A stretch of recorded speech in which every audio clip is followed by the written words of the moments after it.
Root ന്യൂസിലേക്ക് എല്ലാ മാന്യ പ്രേക്ഷകർക്കും സ്വാഗതം. ചികിത്സാ രംഗത്ത് നൂതന കാൽവയ്പുമായി കടയ്ക്കലിൽ കിംസാറ്റ് സഹകരണ ആശുപത്രി 2ാം വാർഷികാഘോഷം നടത്തുകയാണ്. 2ാം വാർഷികാഘോഷവും വിഷൻ 2035 സമർപ്പണവുമാണ് ജൂൺ 3 ചൊവ്വാഴ്ച ആശുപത്രി അങ്കണത്തിൽ വെച്ച് നടക്കുന്നത്. പൊതുസമൂഹത്തിൽ സാധാരണക്കാർക്കും താങ്ങാവുന്ന തരത്തിലുള്ള മികച്ച ചികിത്സാ സംവിധാനമാണ് കിംസാറ്റ് സഹകരണ ആശുപത്രിയിൽ ഏർപ്പെടുത്തിയിരിക്കുന്നതെന്നും എല്ലാ രംഗത്തും മികച്ച ഡോക്ടർമാരുടെ സേവനം ആശുപത്രിയിൽ എല്ലാ സമയത്തും ലഭ്യമാകുന്നുണ്ടെന്നും കിംസാറ്റ് ചെയർമാൻ എസ് വിക്രമൻ വാർത്താ സമ്മേളനത്തിൽ അറിയിച്ചു. ഞങ്ങളെല്ലാം ഇങ്ങനെ പരീക്ഷണത്തിൽ തുടങ്ങുമ്പോൾ ആദ്യം നമ്മുടെ നാട്ടിൽ ഒരുപാട് സ്നേഹിതന്മാര് ആവശ്യമില്ലാത്ത പണിക്കും തുടങ്ങരുത്, ഡോക്ടർമാരും ഡോക്ടർമാരെയൊക്കെ നമുക്ക് പട്ടണത്തിൽ മാത്രമേ കിട്ടുള്ളൂ, ഇവിടേക്കും ഡോക്ടർമാർ വരില്ല എന്നൊക്കെ നമ്മോട് പലരും പറഞ്ഞാണ്. പക്ഷെ നമ്മളെല്ലാം ഒന്നിച്ചിങ്ങനെ കഴിഞ്ഞപ്പോ കേരളത്തിൽ തന്നെ മിടുക്കന്മാരായിട്ടുള്ള ഡോക്ടർമാരാണ് ഇപ്പോൾ നമ്മളെ ഹോസ്പിറ്റലിൽ ചികിത്സ നടത്തുന്നത്. അപ്പൊ അങ്ങനെ നമുക്ക് നമ്മുടെ ഒരു ലക്ഷ്യത്തോട് നീതി പുലർത്തിക്കൊണ്ട് പലരും സഹകരിക്കാൻ വന്നതാണ് ഉണ്ടായത്. സഹകരണ ആശുപത്രി എന്ന് പറഞ്ഞതിന്റെ പേരിൽ മാത്രം പിന്നെ സ്വകാര്യ സൂപ്പർ സ്പെഷ്യാലിറ്റി ആശുപത്രികൾ കൊടുത്ത പിന്നെ ഓഫറുകൾ നിരസിച്ച് നമ്മോട് പോകുന്ന ഡോക്ടർമാരുണ്ട്. സഹകരണ ആശുപത്രിയിലെ ശരി ഇവിടെ ആകുമ്പോൾ നമുക്ക് സ്വസ്ഥമായി പണിയെടുക്കാം എന്ന ചിന്തയിൽ നമ്മോട് സഹകരിച്ചവരുണ്ട്. ഈ അനുകൂല ഘടകങ്ങളുണ്ട്, പരിക്കണി യാഥാർത്ഥ്യങ്ങൾ എന്ന പ്രതിബന്ധങ്ങളുണ്ട്. ഇത് രണ്ടിനെയെല്ലാം നമ്മൾ വിചാരിച്ചു പോകാനുള്ളതാണ്. വളരെ വിജ്ഞാനപ്രദമായിട്ടുള്ളൊരു സെമിനാറാണ് ആദ്യം സംഘടിപ്പിക്കുന്നത്. ക്യാൻസറുമായി ബന്ധപ്പെട്ടാണ്. ക്യാൻസർ നേരിടാമെന്നാണ് വിഷയം. RCCയിലെ ഡോക്ടർ C V പ്രസാദാണ് വിഷയം അവതരിപ്പിക്കുന്നത്. അദ്ദേഹം RCCയിലെ RMOയും അതുപോലെ തന്നെ IMA വൈസ് ചെയർമാനാണ്. ഇതിന്റെ പ്രത്യേകത കേരളത്തിലെ മിക്ക സ്ഥലങ്ങളിലും പോയി ക്യാൻസറുമായി ബന്ധപ്പെട്ട് വലിയ തോതിൽ പ്രഭാഷണങ്ങളും അതുപോലെ തന്നെ ഈ ക്യാൻസർ ബാധിതരായിട്ടുള്ള രോഗികളെ വിശേഷിച്ചും കുട്ടികൾക്ക് വലിയ തോതിൽ ചാരിറ്റി പ്രവർത്തനം നടത്തുകയും ചെയ്യുന്ന ഒരു വലിയ ജനകീയനായിട്ടുള്ള ഡോക്ടറാണ്.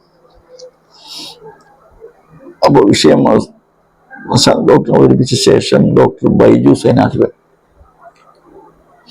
അദ്ദേഹം അറിയപ്പെടുന്ന ഗ്യാസ്ട്രോ സർജനാണ്, അദ്ദേഹത്തിന്റെ അനുബന്ധ പ്രഭാഷണം ഉണ്ടാവുന്നത് ഉദരരോഗത്തെ സംബന്ധിച്ചാണ്. ഇതിന്റെ അത്യാവശ്യം ചർച്ചയിൽ പങ്കെടുക്കുന്ന തരത്തിലാണ് അത്യാവശ്യം ഡോക്ടർ പ്രസാദ് മറുപടി പറയുന്ന രൂപത്തിലുള്ള സെമിനാർ സെഷൻ 5 മണിക്ക് നമ്മുടെ 2ാം വാർഷികാഘോഷത്തിന്റെ ഉദ്ഘാടന സമ്മേളനം ആരംഭിക്കാതെ ആ സമ്മേളനത്തിൽ അധ്യക്ഷത വഹിക്കുന്ന നമ്മുടെ പ്രിയപ്പെട്ട നമ്മുടെ മന്ത്രി ശ്രീമതി ജെ ചിഞ്ചുറാണിയാണ്. അവിടെ വാർഷികാഘോഷം ഉദ്ഘാടനം ചെയ്യുന്നത് നമ്മുടെ സഹകരണ വകുപ്പിന്റെയും തുറമുഖം അതുപോലെ ദേവസ്വത്തിന്റെയും എല്ലാം ചുമതല വഹിക്കുന്ന മന്ത്രി ശ്രീ VN വാസവൻ. അദ്ദേഹം നമ്മുടെ ഇവിടെ 2-3 തവണ വരാൻ നേരത്തെ പറഞ്ഞെങ്കിൽ അദ്ദേഹത്തിന് സൂര്യകെട്ടി ഇത്തവണ അദ്ദേഹം കൃത്യമായി എത്തിച്ചേരാമെന്ന് പറഞ്ഞുകൊണ്ട് ആശംസ അർപ്പിച്ചുകൊണ്ട് മുൻ മന്ത്രി ശ്രീ മുല്ലക്കര രത്നാകരൻ അതുപോലെ തന്നെ പാർട്ടിയുടെ CPM ജില്ലാ സെക്രട്ടറി സുദേവൻ, നമ്മുടെ തന്നെ ഹോർട്ടിക്കൾച്ചർ സൊസൈറ്റിയുടെ പ്രസിഡന്റും പാർട്ടി സംസ്ഥാന കമ്മിറ്റി അംഗമായിട്ടുള്ള S രാജേന്ദ്രൻ തുടങ്ങി നമ്മുടെ ത്രിതല പഞ്ചായത്ത് പ്രതിനിധികൾ അതുപോലെ തന്നെ രാഷ്ട്രീയ സാമൂഹ്യ നേതാക്കളെല്ലാമാണ്.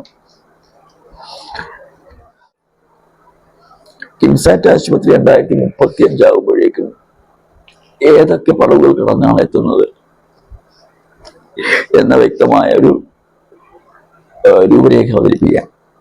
ആ രൂപരേഖയുടെ അവതരണം ആ പുതിയ സമ്മേളനത്തിൽ വെച്ച് നടക്കുന്നത്. ആ പൊതുസമ്മേളനം അംഗീകരിക്കുന്ന രൂപത്തിലാണ് പരിപാടി ഉദ്ദേശിക്കുന്നത്. അങ്ങനെ മാധ്യമപ്രവർത്തകർക്ക് വേണ്ടി അതിന്റെ ചുരുക്കം ഞാനൊന്ന് സൂചിപ്പിക്കാം. അതിന്റെ ഡീറ്റെയിൽസ് നമ്മൾ പുതിയ സമ്മേളനത്തിൽ വെച്ചിട്ട് കൊടുത്താൽ മതി. നിങ്ങളുടെ അറിവിലേക്ക് വേണ്ടിയിട്ട് പറയും. ഇപ്പോൾ നമ്മൾ വാർത്ത കൊടുക്കുമ്പോൾ 2035 ആകുമ്പോഴേക്കും കിംസാറ്റ് ഹോസ്പിറ്റലിന്റെ പടിപടിയായിട്ടുള്ള വികാസത്തിന്റെ ഒരു ഘട്ടം എത്തുന്നതിന്റെ സൂചനയായി വിഷൻ 2035 അവതരിപ്പിച്ചു എന്ന രൂപത്തിൽ കൊടുക്കാം. ഈ വർഷം 2025 നമ്മൾ ന്യൂനാറ്റോളജി ഡിപ്പാർട്ട്മെന്റ് ആരംഭിക്കാനാണ് ഉദ്ദേശിച്ചത്. നവജാത ശിശുക്കളുടെ പരിപാലനവും അവരുടെ ചികിത്സയും ബന്ധപ്പെട്ട BICയും NICയും ഉൾപ്പെടെ ന്യൂനാറ്റോളജി ഡിപ്പാർട്ട്മെന്റ് ഈ വർഷം നമ്മൾ തുടങ്ങുന്നു. ഇതോടൊപ്പം തന്നെ ചൈൽഡ് ഡെവലപ്മെന്റ് സെന്റർ എന്ന് പറയും. ഇപ്പൊ കേരളത്തിൽ ചുരുക്കം ഹോസ്പിറ്റലേ അതേ ഉള്ളൂ. നമുക്കിപ്പോൾ ഏറ്റവും അടുത്ത് കിട്ടുന്നത് SIT ഹോസ്പിറ്റലാണ്. അടുത്ത കാലത്ത് NS ഹോസ്പിറ്റലിൽ ആരംഭിച്ചുള്ളൂ. ഈ വർഷം തന്നെ നമുക്കിവിടെ ചൈൽഡ് ഡെവലപ്മെന്റ് സെന്റർ തുടങ്ങുന്നു. ഓട്ടിസം ബാധിച്ച കുട്ടികൾ, അതുപോലെ തന്നെ ശാരീരികമായ വെല്ലുവിളികൾ, ഈ കുട്ടികളുടെ എല്ലാം സമഗ്രമായ വികാസവും അവരുടെ ശാരീരികവും മാനസിക വികാസത്തെ കൈകാര്യം ചെയ്യുന്നതിന് വേണ്ടിയാണ് ചൈൽഡ് ഡെവലപ്മെന്റ് സെന്റർ ഉദ്ദേശിക്കുന്നത്. അത് നമ്മുടെ നാട്ടിലെ ശിശുക്കളെ സംബന്ധിച്ച് വലിയ അനുഗ്രഹമായിരിക്കും എന്നാണ് കരുതുന്നത്. അതുപോലെ 2025 അവസാനത്തോടെ ക്യാൻസർ കെയറുമായി ബന്ധപ്പെട്ട് ഓങ്കോളജി ഡിപ്പാർട്ട്മെന്റ് നമ്മൾ ആരംഭിക്കാൻ ഉദ്ദേശിക്കുന്നു. ഓങ്കോളജി ഡിപ്പാർട്ട്മെന്റിലെ ഒരു ഡോക്ടറെ ഇപ്പോൾ തന്നെ നോക്കി തുടങ്ങി. അതിലൂടെ ഡയബറ്റിക് ക്ലിനിക്കും ഈ വർഷം നമ്മൾ തുടങ്ങി. അടുത്ത വർഷം 2026 നമ്മുടെ ഹോസ്പിറ്റലിൽ NABH അക്രഡിറ്റ്